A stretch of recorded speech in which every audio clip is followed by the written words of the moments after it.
Hello, everyone. Today I'd like to discuss the Netflix docudrama, docudrama series, Painkiller. This is actually the second of,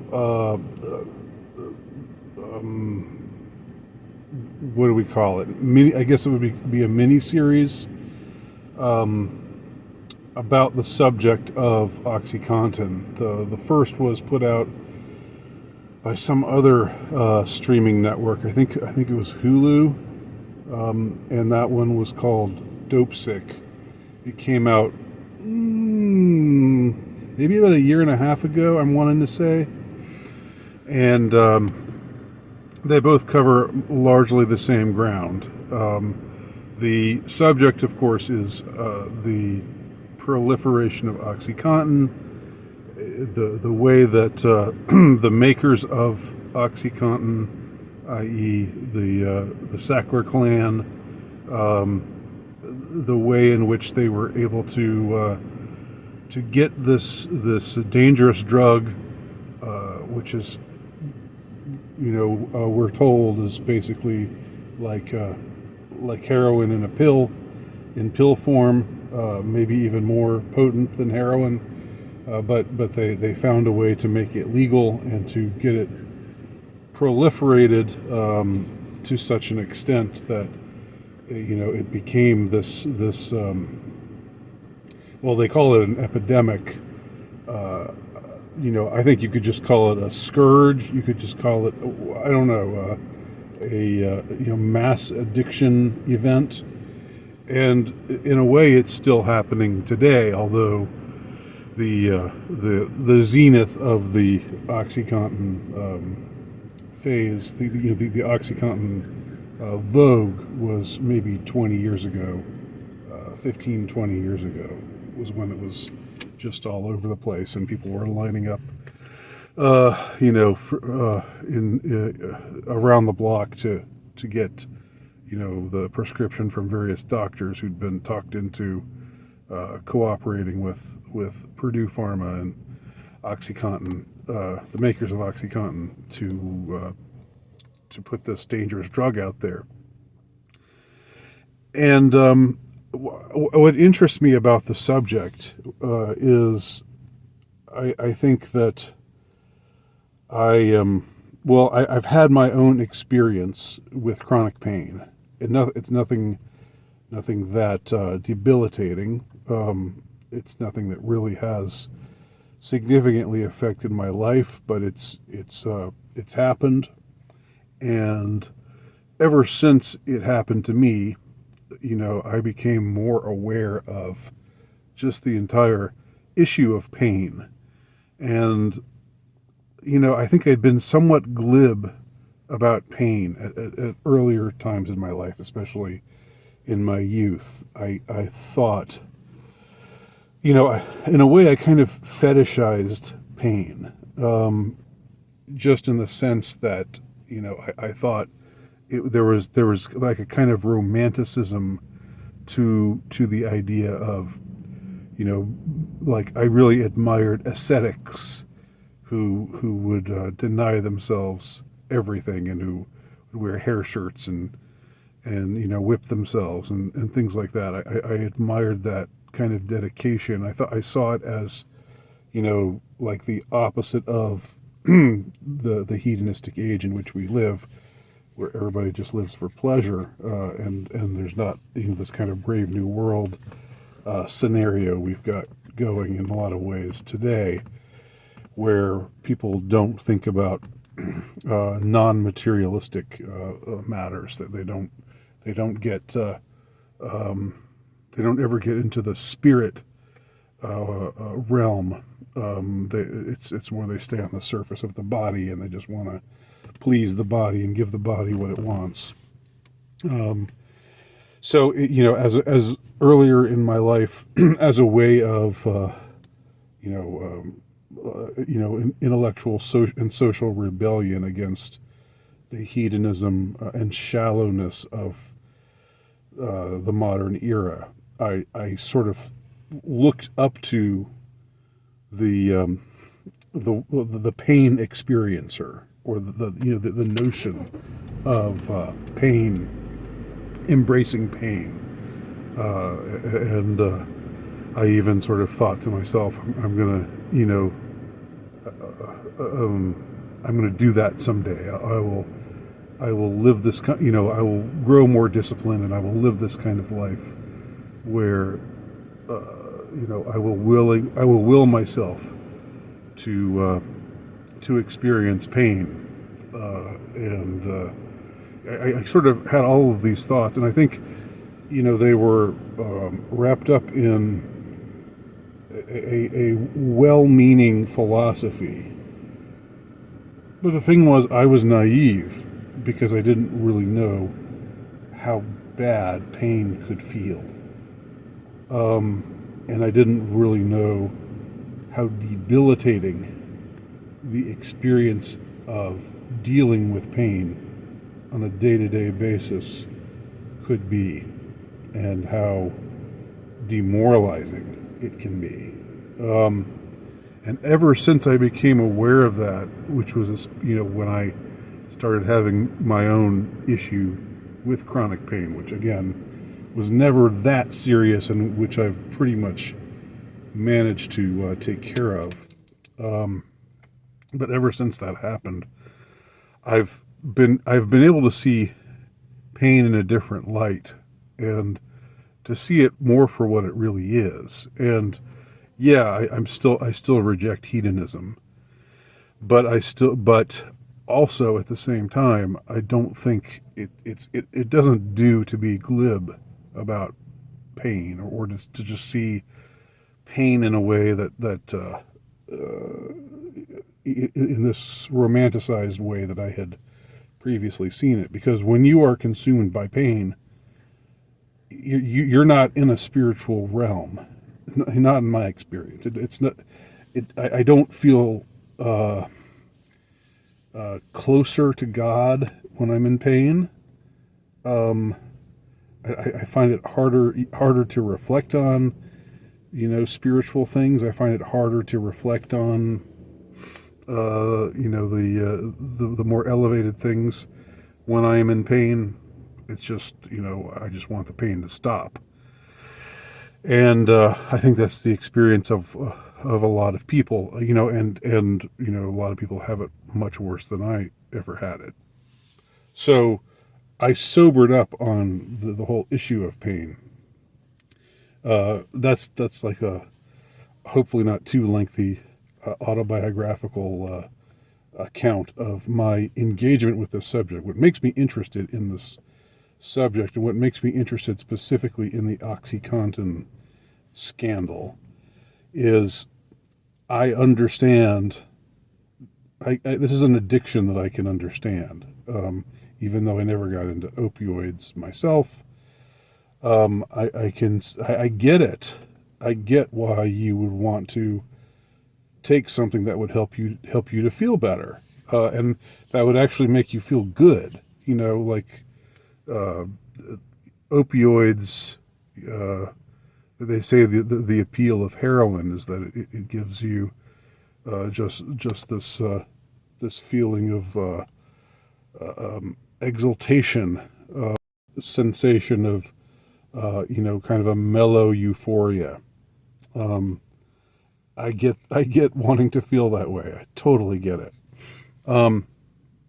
But I see the danger of addiction, at the same time, and the way that so many people who were already hurting, got hurt even more, and how it hurt the people around them, and they're like with any kind of drug addiction. But in this particular instance, the drug addiction, came about because of the proliferation of pain, because there were people who were, because of accidents at work, they were working hard. This was the oxy scourge really has happened the most in areas where there's a lot of blue collar work, where there's a lot of hardworking people who do these jobs that have potential hazards, and then they end up hurting themselves, and then they get this seemingly miracle drug that helps them bounce back. Except that, of course, the consequences are of addiction are highly unforeseen. And what it results in the the state of being an addict, or dying finally of your addiction, which has happened to so many people because of the proliferation of OxyContin. All of these are very interesting issues to me. I feel engaged with them emotionally, and also I'm interested in them conceptually. So I watched the Netflix series Painkiller with some interest, the same degree of interest that I had in Dope Sick. And here are my thoughts about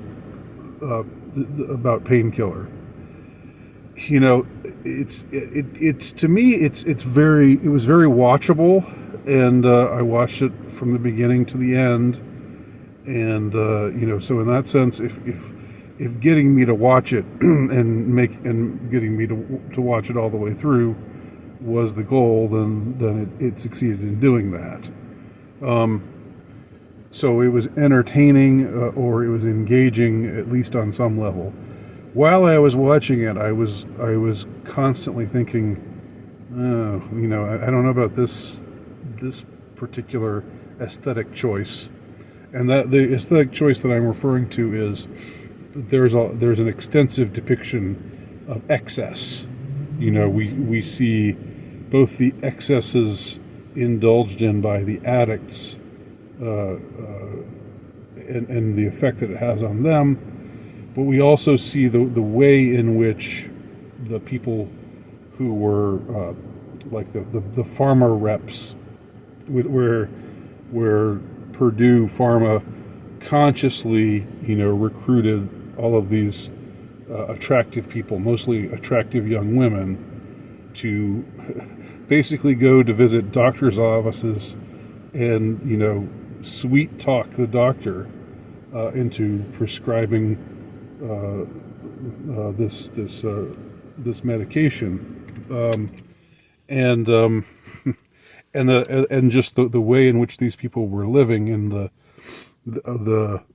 there was an emphasis on the excesses that they also indulged in, like these wild parties that they threw while their drug was killing people.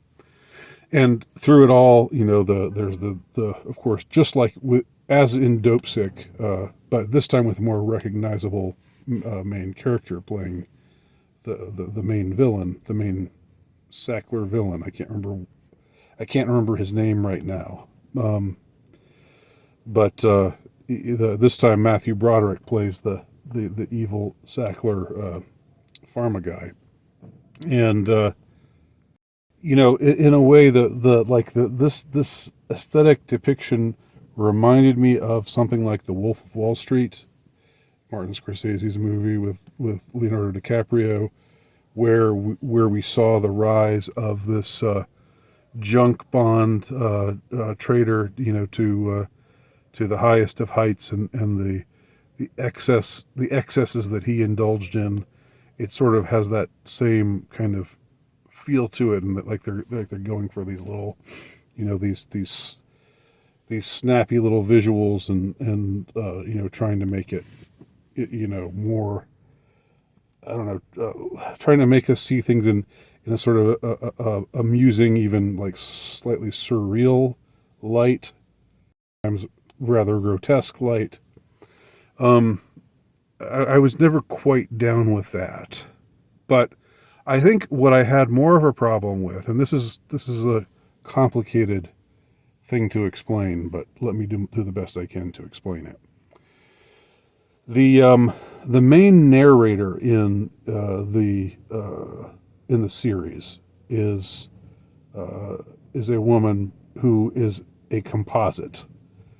She does not represent any actual person. She represents somebody, within the legal system who, kind of like Jessica Chastain in Zero Dark 30, which was a movie I really disliked, where if you watch that movie, and thought this is gospel, this is history, then you would think that Jessica Chastain's character, is the one who saw to it that Osama bin Laden got killed. She's the real hero of this story. I don't even know what I believe about the Osama bin Laden story anymore. It's probably mostly, if not all, fraudulent. But at the time, I was more, ready to believe what they were telling us on the news or whatever. And I was aware of, like, come on, it's not all this like this redhead hottie, this 35-year-old woman, who's operating within this mostly man's world of the military. She's the one who's she made it so that Osama bin Laden was able to be found and brought to justice, as it were. I thought that was stupid, and there's something similar going on here in this docu-series, Painkiller. Here, the actress playing the role, where if you just watch this movie uncritically and think this is how it all happened, this is how it all fell out, you would just think, wow, this lady is great. This lady is incredible. Because she's super heroic. She doesn't back down to any challenge. She's got a ton of gumption and guts. But she didn't exist. So seeing the whole thing, through her eyes is just kind of dumb. The actress who plays her is really good. I'm not taking anything away from her performance, but I just the placement of her character as this composite just doesn't work, and it gets a little thornier because this character, the main character, the narrator, is a black woman, and we know that the OxyContin scourge is something that has mainly happened, or largely happened, to poor whites. It's been something that's been especially destructive, in places like Appalachia, where I just returned from last week, as I've reflected on before, as I reflected on yesterday with my Northern Richmond video. So these are the white people that the elites detest. These are the hillbillies. These are the coal miners. The God-fearing, strongly Christian Trump voting types. Out in these rural areas, working these tough jobs, so this is mostly a white issue. OxyContin is. That's not to say that it only affects white people. That's not to say that it only affects poor people. But for the most part, it has been hugely destructive to this culture that is white and impoverished. The so-called working class white culture. Now, the movie attempts to justify, having this black lady be the spokesman for everything that's going on. It attempts to justify this by saying she, in her younger days, lived through the crack epidemic when it ravaged, the inner cities of South Central Los Angeles, but also lots of other black areas, and ended up with a lot of black people addicted and and dead. This just as deadly drug, and that in this case, an illegal drug, but one that probably got out there. There is an open question exactly how this drug that was farmed and harvested in South America somehow found its way to American inner cities. Like, how and why did that happen? And I think that's, I'm a believer in looking at causality and reaching certain conclusions. And I think the conclusion that crack wound up in these communities, because the CIA was in cahoots with drug, these drug cartels in South America, and they used it to just sort of wreck and destroy these communities. I'm not hostile to that interpretation at all. I find it quite plausible, but the movie never, or the show never asked that you see things on that level.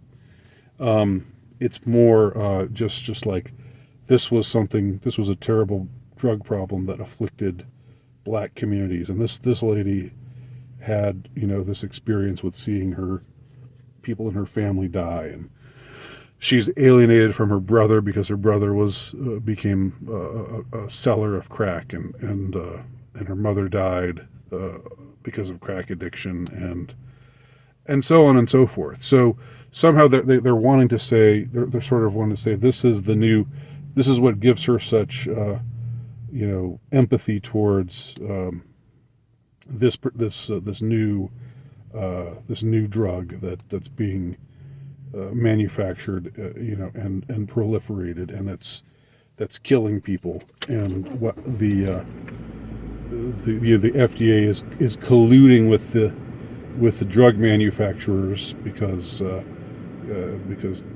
corruption. I think this was an effort to shoehorn diversity into this story that did not sit well with me. Dope Sick, the earlier miniseries, also shoehorned diversity in a different way. They managed to throw in an LGBT related story, a story about these two lesbian lovers, and it was sort of like, do we have to have all this exotic stuff going on too? Can we just stick to the story and like not try to appeal to all these different constituencies and pressure groups, and not try to be all virtuously diverse? And it's so annoying. But anyway, the way that it's framed with this woman as the sort of eyes and ears through which everything is going down, it works in the sense that that she's a good actress, and it's and we can sort of see the connection between the crack thing in the 80s and 90s and OxyContin in the early 2000s. With two different communities, but both afflicted by a destructive drug that's killing people and tearing families apart, and so forth and so on. Now, my other issue with Painkiller is the way in which it practically hides the identity, the ethnic identity of the Sackler family. There's only little bitty hints here and there of what ethnicity they represent, if you know what I'm saying here. There's a moment where Matthew Broderick says to somebody else in the family, some uncle or something, I can't remember who it is, but it says to him, "You've got some schmutz on your shirt," and just him using the word schmutz, those in the know say, what kind? That's Yiddish, is it not? Yes, it is. But aside from little things like that, there's also a moment where Broderick's character is talking to his uncle, who's who's been dead for a while, but who was this towering figure within the Sackler family, this kind of brilliant but also unscrupulous character, and there he's talking to him even though he's not there. It's like he's his not his conscience exactly, but he's talking to this older man who had such an influence on him growing up, to sort of get advice about how to handle everything. And at one point, this ghostly figure who isn't really there, who's just a figment of Broderick's character's imagination, at one point he says something, well, you're kicked out of the tribe then. There's this reference to the tribe, and the older character, who's not really there, but his whole thing was we have to be classy. Basically, we have to show ourselves as patrons of the arts and fine things, and we can't just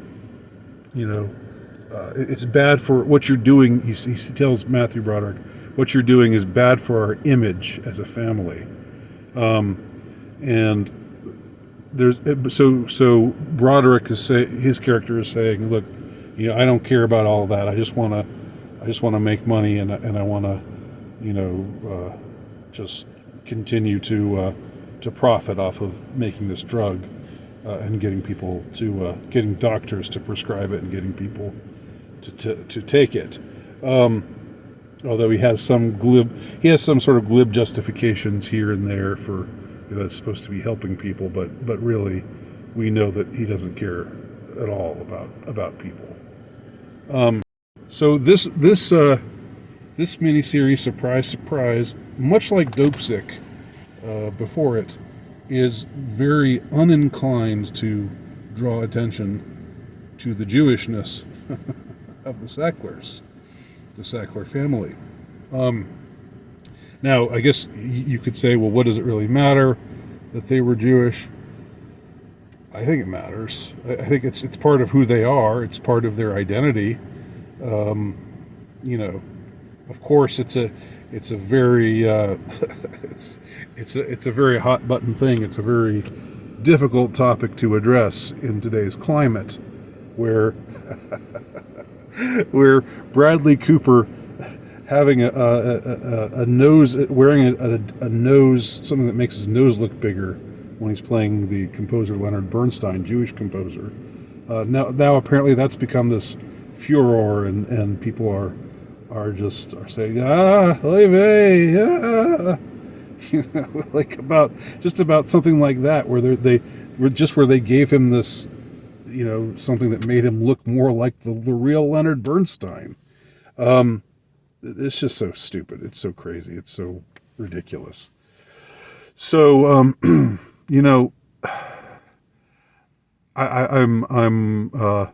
there. That's another thing that I wish could have been addressed more honestly, but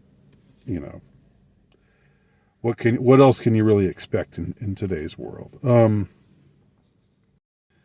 think a more honest documentary or more honest show, I should say, docudrama, would be honest about who the victims are, the actual identity of the victims, and how this is taking out mostly working class white men and women. They've been the primary victims of the oxy scourge, but you can't really expect them to be too honest about things like that. even though it's not anti-white, it's also not openly addressing, this is happening to the white, the rural white population almost exclusively or largely.